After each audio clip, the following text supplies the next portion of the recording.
Il fait l'impunité. Il n'y aura jamais d'impunité dans ce pays-là. Les Kabila, les Bouchab, les Mova, tous ces Roubaix et les autres, vous allez tous répondre de vos crimes. Ça, je vous dis, nous ne laisserons jamais. Vous allez répondre de vos crimes, des crimes économiques, des crimes de pillage, des crimes de génocide, les crimes de viol. Hein? Mukwege a eu le prix Nobel en Norvège pour rien. Et vous venez ici nous dire que non, maintenant Félix a signé, on ne va pas poursuivre quelqu'un, tout le monde va rester comme ça. Donc nous allons vivre un pays d'impunité. Vous tuez des gens, vous violez les femmes, hein? 12 millions de morts, 5 millions de femmes violées, même avec des enfants de 3 ans, même les mamans de plus de 75 ans. Hein? Notre peuple est dans la brousse, plus de 5 millions depuis 1996. Et vous avez pris les recels de notre économie, le pillage de nos ressources. Et tout ça, les Panama Papers, hein?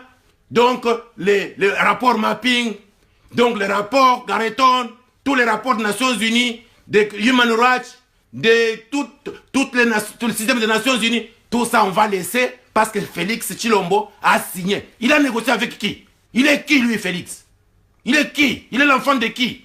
Pour avoir signé impunité au Congo, a piétiné sur 12 millions de morts. Il est qui lui? Boko Kima na Mboka wana. Nous allons nous organiser Boko Kima Mboka wana. Si vous n'êtes pas arrêtés pour répondre de vos crimes, les crimes économiques, les crimes de guerre, de rébellion, tous les crimes que vous avez faits au Congo, les crimes de pillage, de viol, de génocide, vous devez répondre. Il n'y aura pas d'impunité. Retenez ce que je vous dis, il n'y aura pas d'impunité. Alors, je me retourne face aux combattants, aux résistants, aux patriotes congolais du monde entier. Je suis votre De Gaulle. Vous devez protéger notre combat. Mettez-vous debout. Envahissez les rues de l'Europe, du Canada, des États-Unis, de l'Afrique, du Congo. Envahissez les rues. Si Fayoulou n'est pas président, boycottez tout. Mettez le bâton dans les roues de Félix. Il ne peut pas engager le pays, vendre notre dignité, vendre notre pays aux Tutsis. Nous n'allons jamais accepter ça. Les Tutsis sont les bienvenus sur notre territoire, mais l'impunité ne peut pas rester impunie. Nous ne pouvons pas brader notre pays. Nous ne pouvons pas commencer à insulter l'Église catholique. Parce que l'Église catholique, en 2011, elle était du côté d'Étienne Tshisekedi. Nous ne pouvons pas insulter Fayoulou. Parce que Fayoulou est dans la même situation qu'Étienne Tshisekedi aujourd'hui. Et si nous avions fait ça tous, en 2011, commencer à insulter Étienne Tshisekedi, écoutez, je ne sais pas comment est-ce que vous deviez vous comporter. Je ne suis pas content de voir que les gens sont en train de s'insulter au tribalement. Oh, nous sommes des Balouba, nous sommes des Bandundu, nous sommes des... Non! Un sérieux problème, c'est notre pays. Il y a eu tricherie électorale. Il y a un problème de légitimité de Martin Fayoulou. La légitimité est au-dessus de toute institution, de toute cour de justice. On ne peut pas arracher la légitimité de la souveraineté du peuple par une légalité de tricherie. Oh, la cour a dit, une cour de tricheurs. C'est une cour violée par Joseph Kabila et les siens. Donc c'est une cour de Tutsis, comme il y avait des cours de Hitler en France, en 40-45. Il y avait des cours des Allemands, mais c'était géré par des Français. Il y a eu le général Pétain, le maréchal Pétain, comme Félix Tshilombo aujourd'hui. Nous devons faire en sorte que le jeu de Tshilombo avec les Tutsis, nous devons stopper ça. Les investisseurs vont venir. Ils vont venir dans le bruit de 12 millions de morts. Ils vont venir piétiner sur les femmes violées. Nous devons rendre cette affaire-là ingouvernable. Nous, les Congolais. Je ne dis pas, oh, c'est le blanc qui va faire ça pour nous. Non, je dis les Congolais. Les combattants. Votre combat n'est pas fini. Notre combat, ce n'était pas de voir le fils de Tshisekedi au pouvoir. Non. Notre combat était contre l'occupation, le pillage des ressources, les génocides, les viols du Congo par les Tutsis, du Rwanda. Et avec leurs amis de l'Ouganda et les autres petits blancs de quelques multinationales qui viennent jouer chez nous. Notre combat est plus grand que les élections. Notre combat était l'occupation. Est-ce que Félix Tshilombo, pourquoi il a négocié avec Joseph Kabila avant de prendre le pouvoir? Oh, je vais vous protéger. Ah bon? Vous allez les protéger contre le Congo? Vous allez protéger leurs crimes? Mais vous êtes qui pour le faire? Mon frère Félix, mon fils, mon cher fils. Bima na makamboana. Bima, les Alidano, c'est le temps de sortir de cette bêtise. Vous êtes engagé contre le Congo. On ne vous laissera pas faire. Moi, je ne cours pas derrière un poste. Je ne cours pas derrière l'argent. J'ai le temps de me battre. Aussi longtemps que Dieu me donne l'intelligence pour comprendre ce que vous avez fait, je vais vous combattre. Parce que je dois sauver la terre.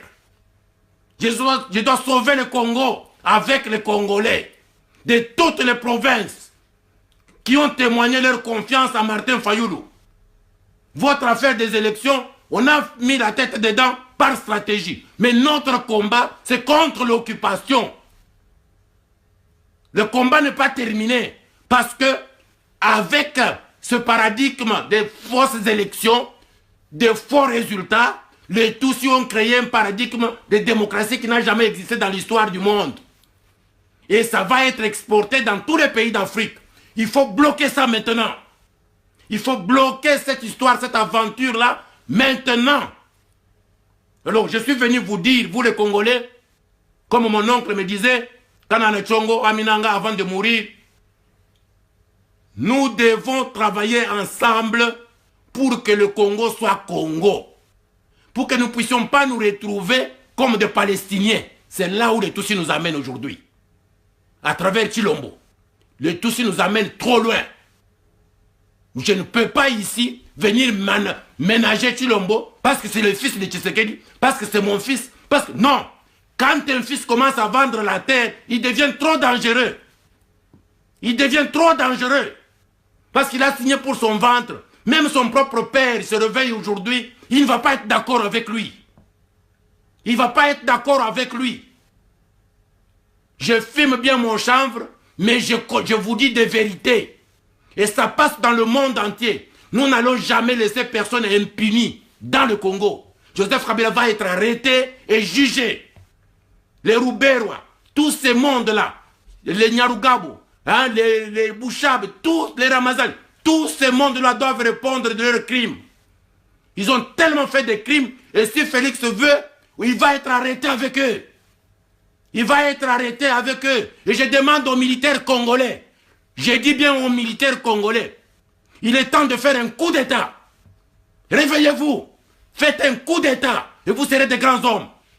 Vous ne pouvez pas permettre que notre pays puisse partir de cette manière-là. Faites un coup d'État. Descendez Tshilombo avec tous ses amis.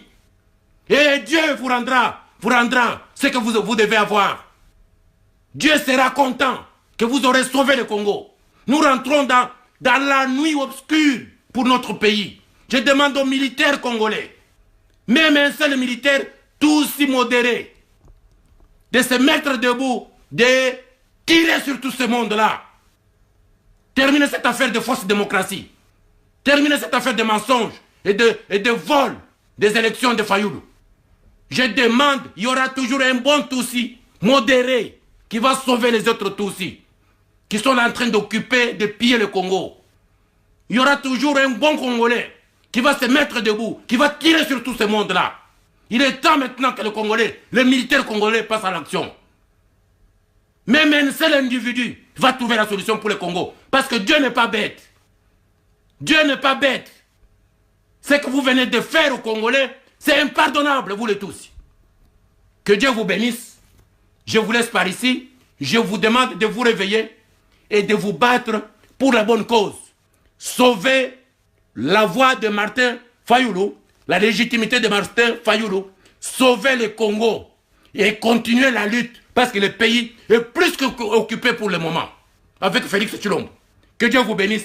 Que Dieu bénisse le Congo, la patrie ou la mort. Nous allons nous battre jusqu'au bout. Et ils seront tous arrêtés et punis. Il n'y aura pas d'impunité au Congo. Pas d'impunité parce que nous allons créer un paradigme qui n'existera plus dans notre histoire. Que des gens pillent, volent, violent et après ça, ils sont pardonnés. Non. La justice doit faire son boulot. Si ce n'est pas la justice congolaise, la justice internationale. Mais je demande aux Congolais de clamer la justice, de se mettre debout. Il ne faut pas avoir peur, il ne faut pas avoir honte pour clamer ses droits. Ce sont les droits des Congolais. Les Congolais qui sont morts, ils ne viendront jamais à la vie. Mais la justice peut faire son travail. Merci à vous, courage à vous tous. Que Dieu bénisse le Congo. Que Dieu bénisse abondamment notre pays, le Congo. Et nous sommes ensemble. La patrie ou la mort. Congolais, prends ton pays à main. Vous allez devenir des Palestiniens. Avec Félix Tshilombo. Un contrat que vous ne connaissez ni la tête ni la queue.